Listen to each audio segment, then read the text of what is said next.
Welcome back, everybody, to the OPT Network. Our guest this morning is here to talk about young people and their future.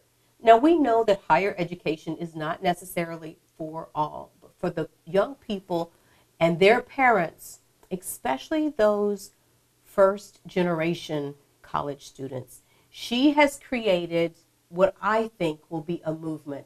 It's called Youth Takeover. Her name is Tomeka Murray, and she understands the importance of helping young people navigate the college experience. All the way from the capital city, we welcome Tomeka Murray to the OPT Network. Tomeka, good morning and welcome. Good morning, good morning. So you've been on this journey with your son as he has been a college athlete, blue chip college athlete, and we'll talk about his journey later. But in that process, you found what that parents didn't understand about academics, athletics, and the college experience. I found that academics was the key to success. That's something that can never be taken away from you. My son plays football. My younger two play basketball and football. At any given moment, that can be taken away. What you get up here can't be taken away. Mm-hmm. So our goal was to always make sure that education was first. Right. But you could have said, okay, in my family, I understand, everybody in our family understands, but you took it a step further and you said, I want every parent to understand the academic piece of college, and especially those parents that will have athletes, that they are academians first and athletes second. Talk about how you guys made that distinction in your home with your son that's playing for Alabama right now. I would say this. It started from us watching the national combines, the championship, okay, the actual draft prospects. A lot of the draft prospects that we knew, Dylan had actually went to camp with them or watched them camp. So in watching the actual drafts, the first thing that came to me is that 70% of the African Americans that were actually drafted into the combines came from single parent homes. Wow. Meaning that the mother was the custodial parent. Right. And she was the driver of where that child would go and what they would do. Exactly. Did you understand at that point that a woman, African American woman who was single, didn't have enough information to make a good decision? Definitely, because within myself, I didn't have the information. Sports were, especially football, that's a man's sport. Mm-hmm. We really don't have a place in that. So who's going to actually inform us? The fathers are being informed. Mm-hmm. The student athlete is being informed. The coaches are being informed. The mothers are not being informed. They're just telling you, you're being told how great your child is, mm-hmm, and why your child should go to this particular school. But you're not told why. You're not told the information as far as what type of education they're going to receive. Mm-hmm. These are things that we have to research ourselves. Not only that, and I'm going to say this, first and foremost, we have to understand our position. It's ultimately our responsibility to make sure that our children are educated. Right. To make sure that our children get what they need, mm-hmm, whether it's to the next level in football, basketball, or whatever sport that they're playing, or in the classroom. That's our responsibility. It's not the coach's responsibility. It's not the educator's responsibility. It's our responsibility. And as a mother of 3 boys, I took that seriously. And so your son is a prodigy, to say the very least. So our sons, unbeknownst to us, were mm-hmm camping at LSU football camp several years ago. But your son, being a prodigy, was recruited very, very early in junior high school. Yes. And so when you hear, well, who tells you that they want to give your son a scholarship to LSU in 7th or 8th grade? Who tells you that? How does that conversation happen? Initially, it was the internet. we found out via social media. We weren't told in person. Uh-huh. And that wasn't, the fault of the coaches or anyone in administration. We left. We left promptly after the camp. So we didn't know. We didn't stay. We didn't think that we needed to. Mm-hmm. We didn't stay to meet with coaches or anything of that nature. We went home. And like I said, it was my birthday weekend, so I had no plans on actually being there. You were just doing your due diligence, take him to Yes. camp. The camp is over. We're done. Yes. And I brought his younger brothers. We came in later. He was there with his father.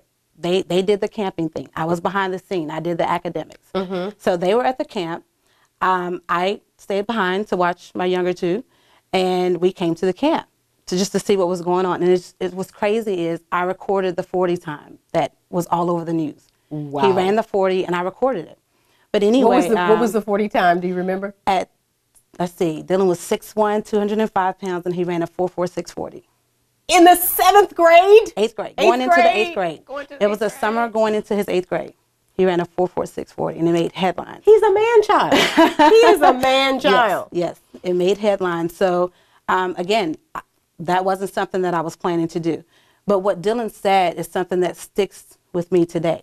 He was like, Mom, I know you're sick of going to camps, because I was over it at that point. It's like we went to camps all the time. And he says, we just went to the camp last month, which was in June.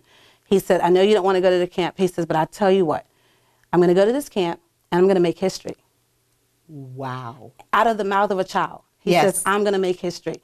And what do you say to him when he says that? I was like, boy, please. That's what I'm thinking to myself. Right. But to him, I'm like, okay, Dylan, But it really went over my head. I didn't think anything of it. You never want to not fulfill your children's dreams. Absolutely. Or lift them up. So right. Of course I didn't say anything negative. But in my mind, I was like, okay, whatever. All those kids there. Yeah, sure. Whatever. Because he was the youngest. Right. He was the youngest. And this actual camp was for the older kids. He was the youngest. No one knew how old he was. No one knew that he was going into the 8th grade but us and the coaches. No one knew. He was so big. Yes. So I'm like, okay, whatever. We get there. He does the camp. He ran the 40. That was my main thing. He ran track, so I wanted to see what his 40 looked like. He was a track star as well? Yes. He ran track as well. He ran track as well. So he ran the 40, and we left. He did everything he needed to do. We left. We went home. The next morning, about 3:30, maybe 4 o'clock in the morning, his father's yelling and screaming. He was like, wake up, wake up. He comes, he puts the computer screen in my face, and I'm like, so he's shining the computer, and at the moment, I couldn't see. I mean, it's 3:30, 4 o'clock in the morning. I'm sleeping. So when I look up, the headlines, 7th grader offered a scholarship at the LSU camp. And I'm like, wait a minute, was there another 7th grader there? Was there another 8th grader? And I'm trying to figure out who else is there. Who the kids were so that they might be talking exactly. So I immediately set up. I started to read the article, and there it is. Dylan Moses. It had his height, his weight, his 40 time. And we were blown away. So then we proceeded to tell Dylan. Dylan was like, he's still sleeping as well. We were in shock. It didn't really dawn on us until the phone rang about 7:30. One of the coaches called us and asked us to come back to the school. Wow. Hold that thought. Hold that thought. Okay. We're going to take a break here, but when we come back, we're going to talk about the amazing ride that Tomeka and her family have had, but how she is an agent of change and helping young people and families with something that she has birthed that's called Youth Takeover. Stay on point. We're back after this. Welcome back, everybody, to the OPT Network. Our guest this morning is Tomeka Murray, and she joins us to talk about something that she birthed that we believe will be able to help all parents help their children navigate the college experience and understand it in the process.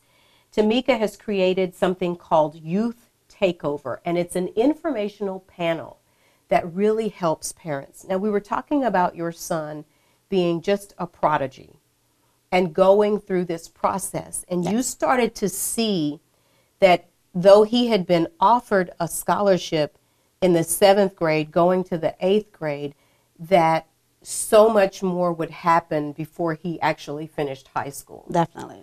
Talk about how you get inundated with people who are just interested in a child for their athletic prowess versus what you as a parent need for them to do academically. Well, I mean, first of all, you have to make sure your plan or your goal comes first.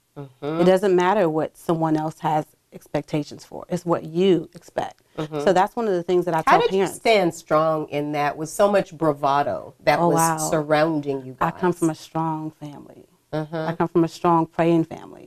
So prayer, I tell everyone, you have to stay prayed up, because this will take a lot out of you. It'll suck you in.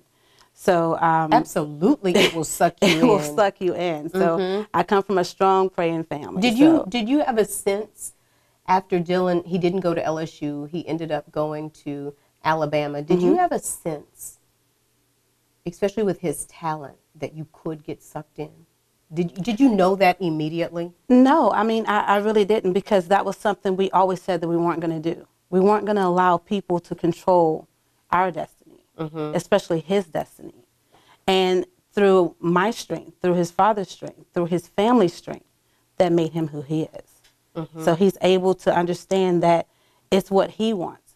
It's what he desires to be, not what people expect him to be. So when y'all come together as a family, when he's going to go to Alabama, and what do you say to him about the expectations? As far as picking Alabama over LSU, or just going to Alabama in general? Just going to college, because he's going to be successful wherever he goes to college at. And you know what? That conversation was a little difficult, because the decision itself meant a lot. You know, not just picking a college. We live in Baton Rouge. The first school that offered Dylan was LSU. So the decision within itself was extremely difficult, because you're going to have backlash either way you go. Right. But more so because we live in Baton Rouge. So when you think about that, I just had to tell him, Dylan, you make the decision that's best for you. I'm not going to college. You know, I've had my time. This is your time. And when you make a decision, you have to make sure that that's something that you want to do, because in order to do it perfectly, you have to want to do it.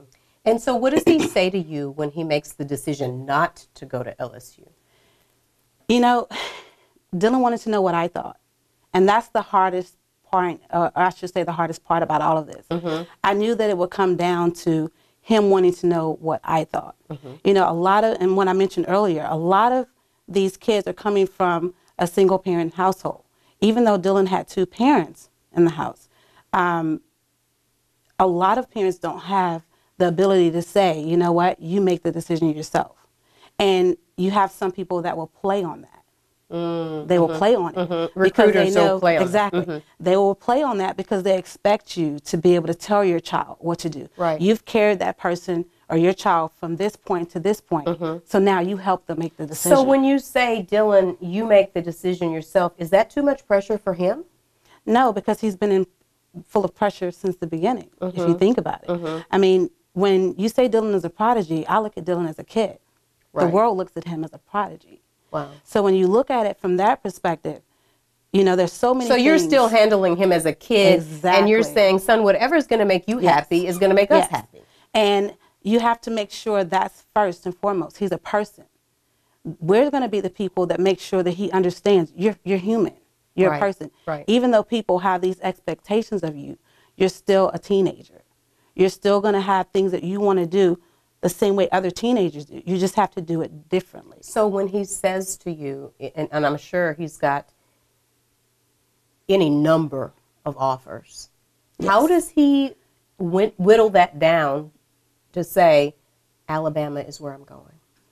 It was always about what school would allow him to be a student athlete, be able to get a degree that he wants, and be able to succeed to the level that he wants. And you notice I said the degree first. Absolutely. Everything was planned out. If football does not plan out for Dylan, if Dylan does not make it to the next level, Dylan will leave whatever university he chose to go to with a degree. Dylan's degree will be in sports management. I'm sorry, not sports management. That was his first choice. But Dylan's degree will be in mass communications. Dylan wants to be a journalist later. Right. So he'll be a commentator. Exactly, exactly. So he knew what he wanted to do. It was never about us planning for an NFL career. Right. It was planning for life after football. Wow. Amazing. And so then that was the thing. And so when you're on this journey, Tomeka, you start to become a part of the SEC culture. Yes. And you start to see a lot of things happening. When did you get pregnant with, metaphorically, with... I'm like, wait a minute. When did you get pregnant with Youth Takeover? When did that become something that you had to birth and you had to really put legs Wow. on it? Do Let's you see. remember? Yes, 3 years ago. And well, actually, I thought about it 3 years ago. I spoke about it 2 years ago. We were leaving the SEC. No, was it the SEC championship? We were leaving the national championship. Wow. Me and my girlfriends, and we were talking. We had talked about it before, and I was like, you know what? I'm gonna do it. I'm gonna do it. We were talking about a couple of kids that were still in high school, who I knew had the potential to be stellar athletes and really good in the classroom as well. However, they didn't have the information that they needed. You know, what made us have the conversation, social media. We were on the phone, I was on the phone rather, and I was looking at something on social media that this kid, who's a student athlete, put on social media. And I'm like, you know, you're branding yourself. People see this image of you and they assume this is who you are when you're just being a kid. Right. So at that time, I was like, I wish I could talk to this kid. You know, I wish I could talk to his mom. I wish I could tell him, look, you can't put this out here. You can't put this on social media. Did you then reach out to the kid or to the mother? I reached out to the mother. I reached out to the mother. Did you know them or not really? You knew them. I knew them. I knew them. And so was that connect? Was it well received? Yes, because again, like I said, I'm not known for Tomeka. I'm known for Dylan Moses' mom. So it's like, well, she's saying it. It must be right. Must be right. It must be right. Let me sit up and listen. Let me listen to what she has to say. And then, of course, you know, the way you approach people, you have to make sure that that initial approach is going to be received, you know, well. So I didn't come at her where, you know, I was like, look, you need to talk to your kid, and your kid is doing this, your kid is doing that. You approach her in love. I approached her in love. And I was like, look, I want to talk to you about something. And, you know, of course, you can take it however you want. But these are things that we had to go through. And I want to make sure no one else has to go through that. Right. And we want to make sure you understand what's happening in the bigger scheme. Exactly. So I did that. And my girlfriend was like, look, you could do this. Like, you could do this. And I'm like, yeah, I can do it. I can do it. And that's Youth Takeover was born. Yeah. Let's take a break here, but when we come back, we're going to talk about Tomeka coming to Alexandria February 24th to talk to parents about their students and about young people and things and traps and many things that we don't necessarily understand, especially for those kids who are going to be first-time college students and maybe even athletes. Stay on point. We're back right after this.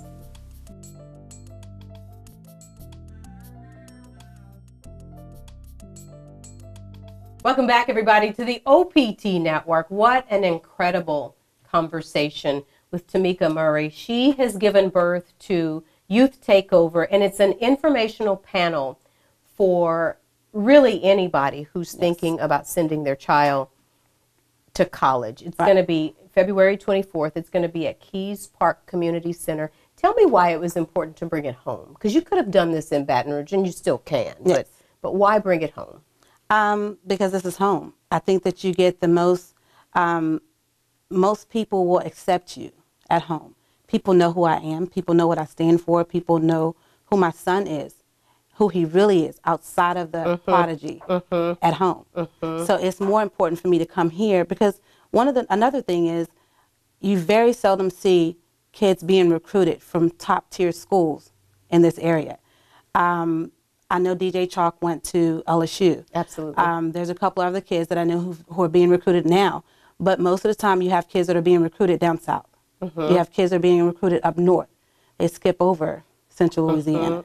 It's always been a goal to come back home, you know, and be able to educate other families that could potentially go or travel the same route. Right. And one of the things that you said early is that there are a lot of kids that have great potential but get overlooked. Yes. And so you're going to come in and strategize with those parents about how they can get the recognition or the exposure. Right, right. I think a lot of it is exposure, but you want to make sure that the product that you're exposing is the right product.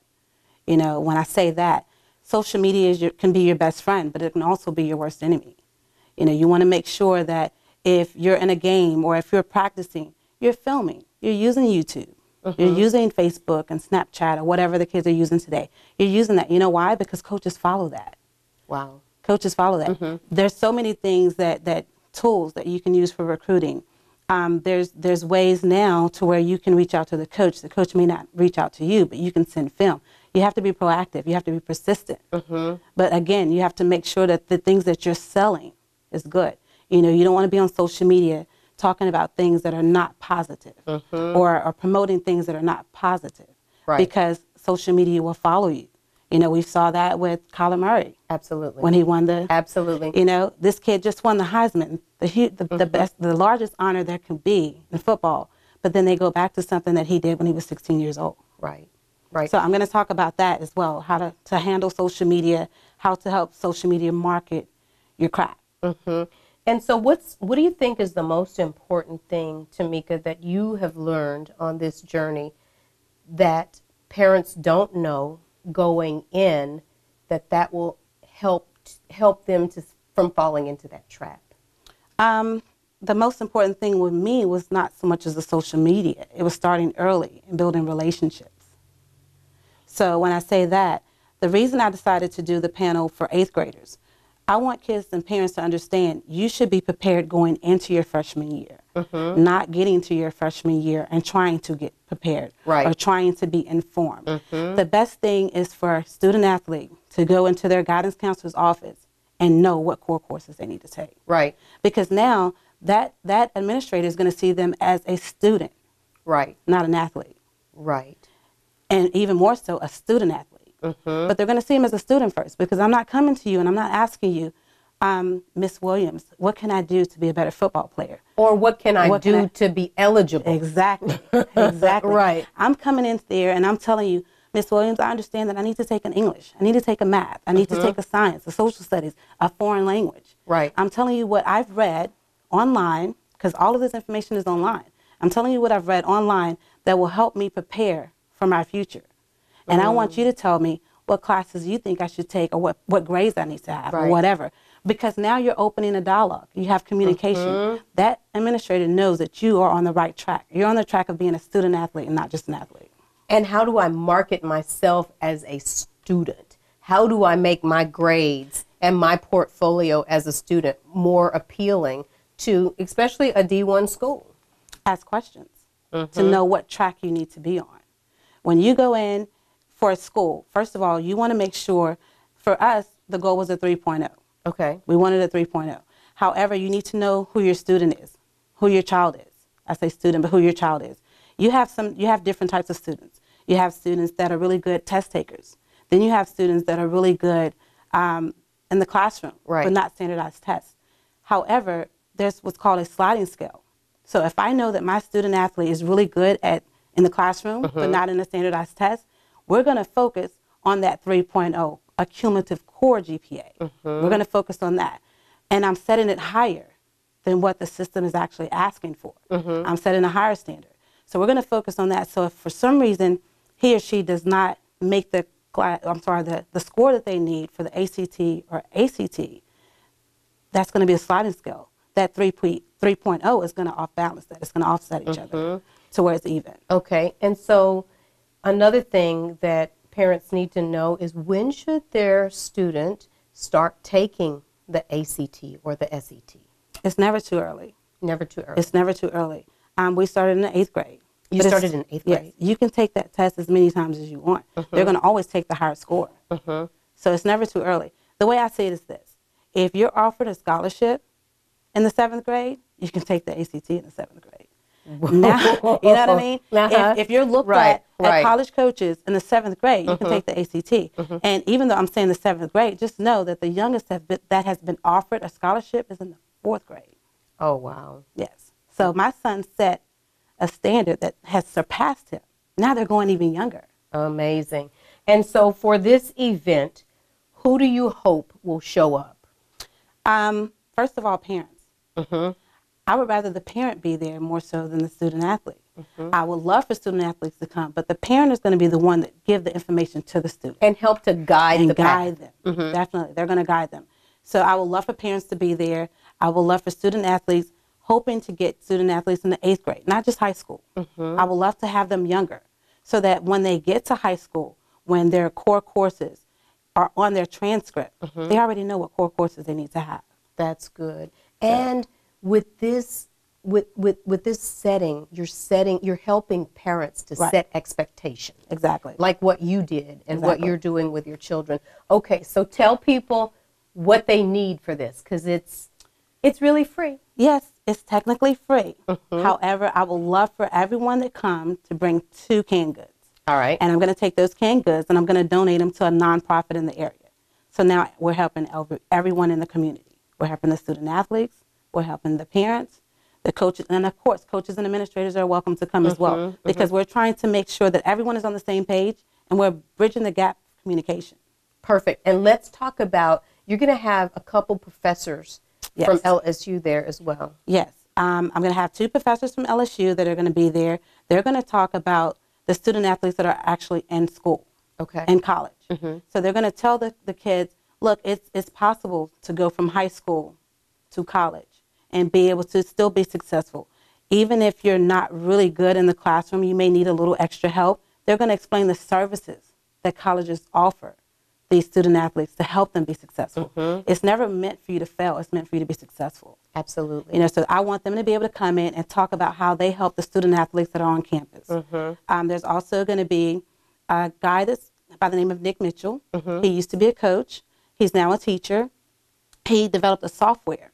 And in this software, it helps the parent, the student athlete, the coaches, and the administrators track the children's grades. Oh, wow. What classes they're supposed to have, their ACT scores, the SAT scores. So if that particular student picks 5 schools, that software is going to show you or tell them what the requirements are to attend those 5 schools. They're going to take and put their classes in, track their grades, so that by the time they go to a camp and the school may want to offer them a scholarship, the very first thing that they're going to ask you is, before I can offer you or before we can sign any type of paperwork, I need to see your transcript. Wow. That transcript will It's be going on to be a right PDF there. in their phone. Oh, amazing. So he's going to talk about that. I'm going to have another professional athlete who had some issues when she was in school, but now she's a professional athlete. When she graduated from college, now she's a professional athlete. Who is that? Camaria Brown. Amazing. It is going to be an incredible event. It's free and open to the public. If you've got a student and you want to make sure that academics are on the forefront, but yet you want them to get a scholarship, Tomeka and all of the people that are coming together for this youth takeover are going to be there to help. Before we got to go, why call it a youth takeover? Because the youth are going to take over. I love it. Tomeka, thank you for driving in thank you for sharing this incredible journey with us. Thank you for having me. Indeed. Hey, everybody, stay on point. We're back after this.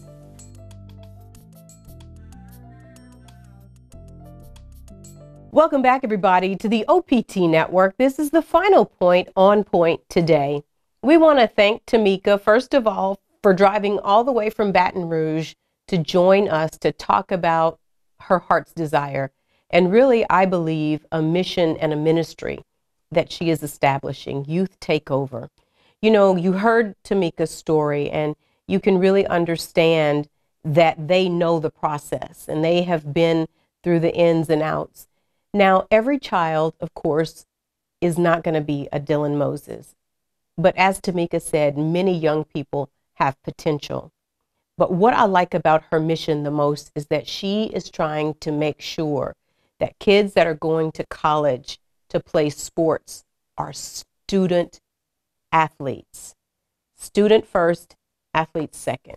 And as she said, they didn't look at Dylan's career as a collegiate football player like he would go to the next level. I'm sure they hoped and they maybe believed that he would. But let's face it, most kids will not be able to play on the next level for various different reasons. But every young person that has a desire and the work ethic can get a college education. And so many people are left with, where do we start? How does it work? Well, with this seminar program that Tomeka is creating, Youth Takeover, it will answer so many questions. She will have college professors there, and she will be there also to answer any questions and concerns and just kind of give feedback about their journey and all of the things that she's been able to glean through the process.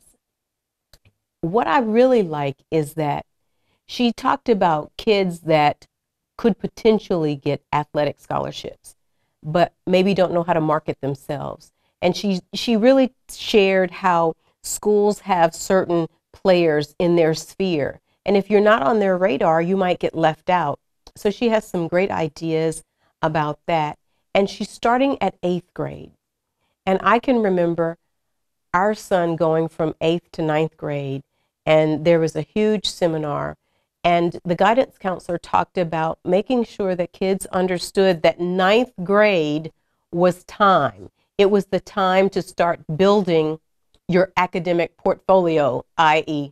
your GPA, your grade point average.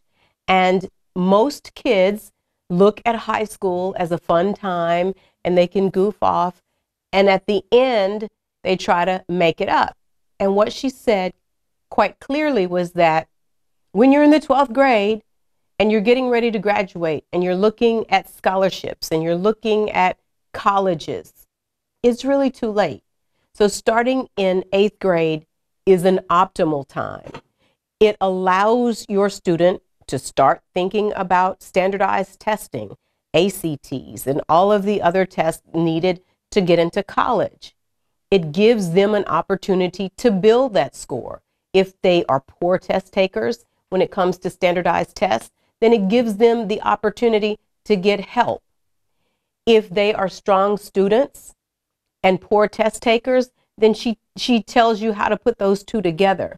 There are so many questions that, quite frankly, if you've never gone to college and you've never explored the opportunities, you're not sure really what to ask. So just going to listen to see how to build your child's portfolio when it comes to their grades and everything that they're going to need and which colleges that they should look at. And, you can do your own recruiting. You might have a child that has a desire to go to a certain school, and you can start building information toward that particular school. There are so many options. But when you have college professors that are going to take the time to drive in to talk to parents and students, that's paramount. That is big. We hope that every parent that is saying to their young person, college is the next step for you, we're hoping that you will come out to the Student Youth Takeover and be a part. Even if your child is not going to college, it's worth listening. It's worth learning. All they're asking is that you bring 2 canned goods. It doesn't get any better than that. It's an opportunity for people to come together and find out what's the next best step for your student. And if athletics is included in that step, it's going to give you some really creative ideas on how to market your athlete, your student athlete, and how to get them more looks. Everybody wants that at the end of the day. And Tomeka understands it. The reason why we do it is to make sure that we add not just information, but information and power. When you put those together and you use it, you can't help but to win. We're out of time for now. This has been the final point on Point today. Stay with us. We're back to wrap up right after this.